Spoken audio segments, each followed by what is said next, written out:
There are a variety of reasons why people... But was radical Islam one of them? There are a variety of reasons why people do these things. Some of them are potentially religious-based. Okay, but all I'm asking is if you think among those variety of reasons, radical Islam might have been one of the reasons that the individuals took the steps that they did. We see, you say radical Islam. I mean, I think those people who espouse a version of Islam that is not... Are you uncomfortable attributing any of their actions to radical Islam? It sounds like No, I don't want to say anything negative about a religion that is not... I'm not talking about a religion. Like I'm talking about radical Islam. I'm not talking about the general religion. Mr. A.G., it's hard to get an answer, yes or no, but... And look, the Middle East is coming apart with this administration's policy. Look at Libya. We should never have gone into Libya. Gaddafi was on our side. Look at Egypt. Morsi is now going after the Muslim Brotherhood and the radical Islamists, and we've got Muslim Brotherhood in the U.S. government today. And so look at what's going on in Syria. Who from the Muslim Brotherhood is in the U.S. government right now? Who? Yes. Look, I haven't got their names exactly, but there's a list of them, at least 10 or 15 of them. Do you know any major Arab ally that embraces ISIL? I know major Arab allies who fund them. He spent about an hour meeting with 5 different rebel commanders who came from all over Syria to plead with him for heavier weapons, a no-fly zone, and airstrikes against the forces of President Bashar al-Assad. Arming the enemy and advancing its movement towards the United States' wide-open borders. If ever a U.S. president committed treason and deserved impeachment, the time is now. Regardless of our long-standing stance on religious freedom, these terror cells are being protected for what blatantly appears to be a key component of the New World Order's endgame on American soil.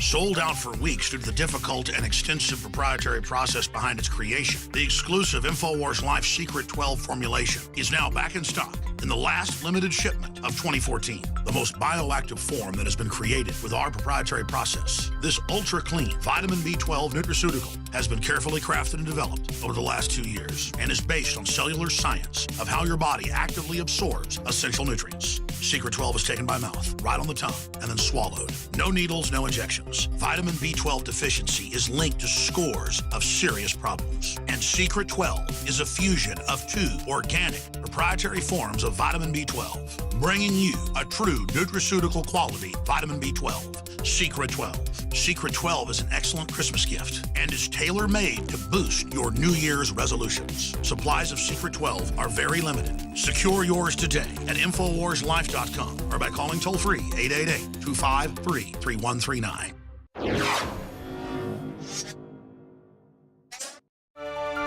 Well, as we said at the beginning of the program, will you be controlled by fear and blind obedience to authority? Or will you act out of self-preservation? Will you think for yourself? And of course, we had the famous experiment from the 60s, the Milgram experiment, where people on the orders of someone in authority shocked someone to the point that they were severely injured or perhaps died. And we saw this reenacted on French television about 5 years ago. With 80 out of 96 people in front of a television audience, what they thought they were doing was shocking someone to death.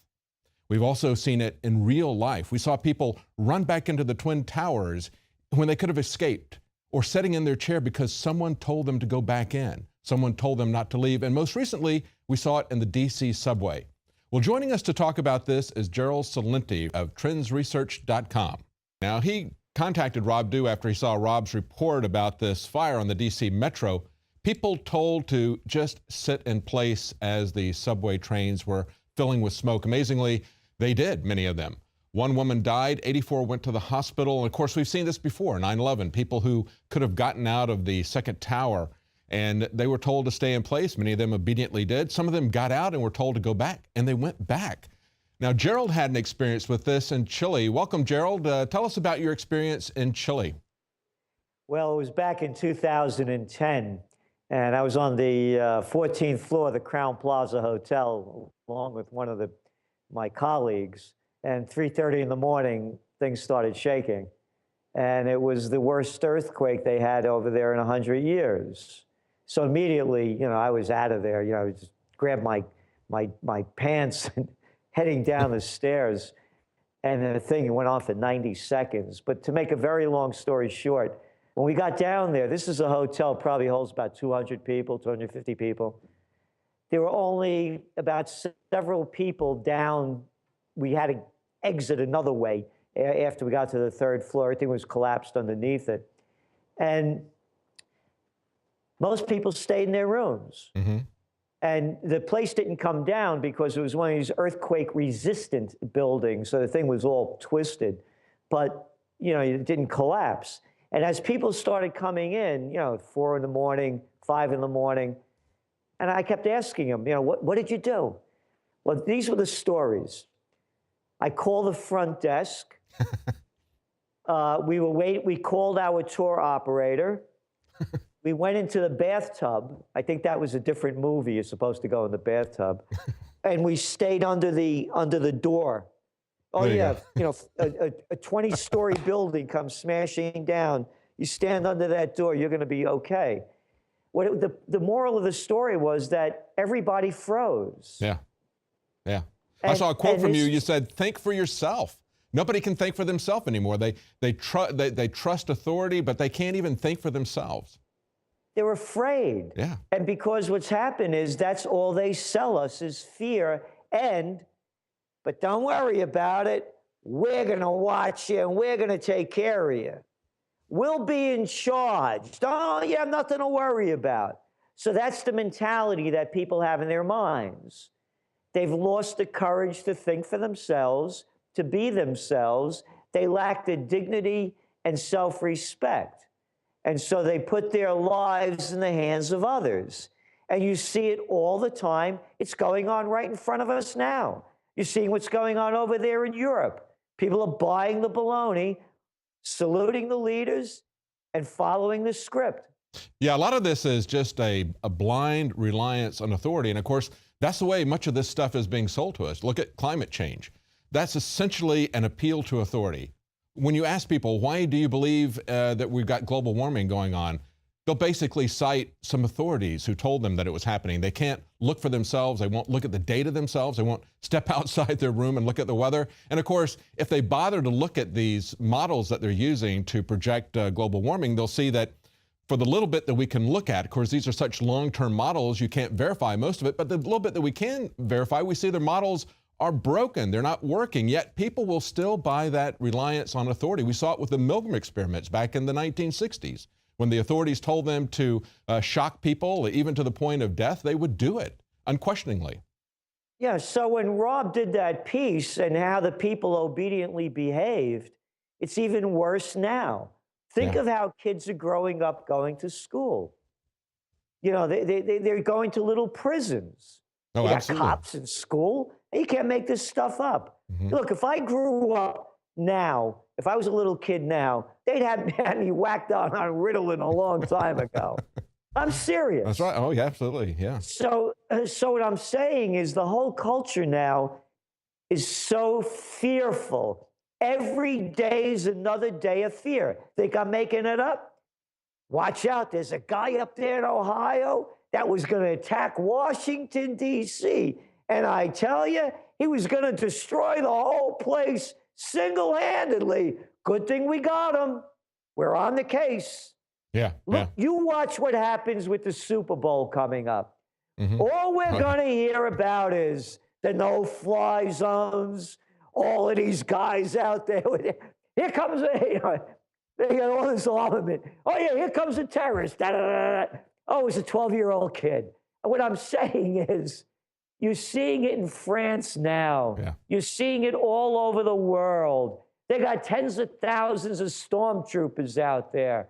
All they're doing is putting fear into the people so they obey. Absolutely.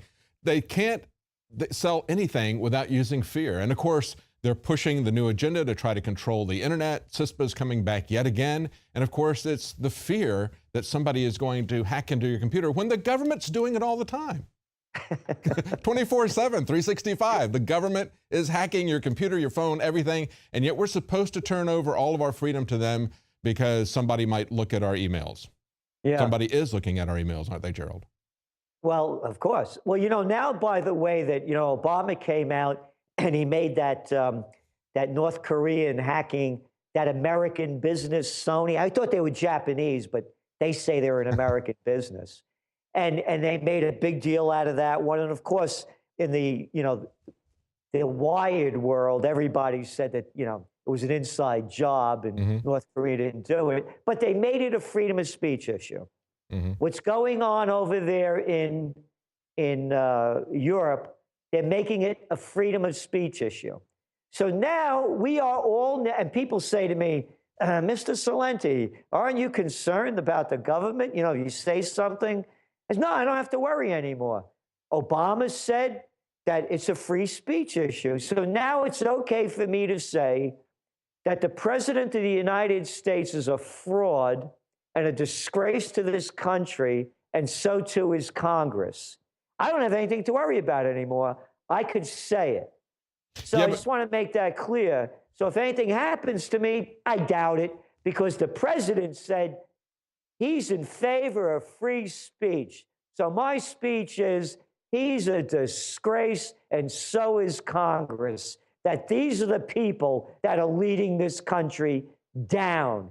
And what's going on around the world, by the way, put it all together. This has nothing to do with a couple of crazy guys killing 17 people or 20 people in France.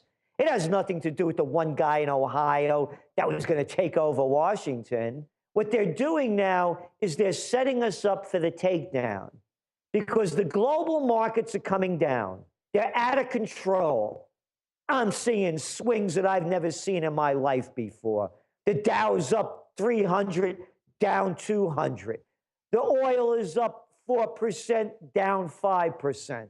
Day after day. You see what's going on over there with the Swiss franc now. They're no longer pegged to the euro because they know that Draghi over there is going to pull his QE stunt that everybody knows isn't going to work. That's devaluing the euro. What they're doing is it's in place. The economies are collapsing, and now they have the people in height of fear.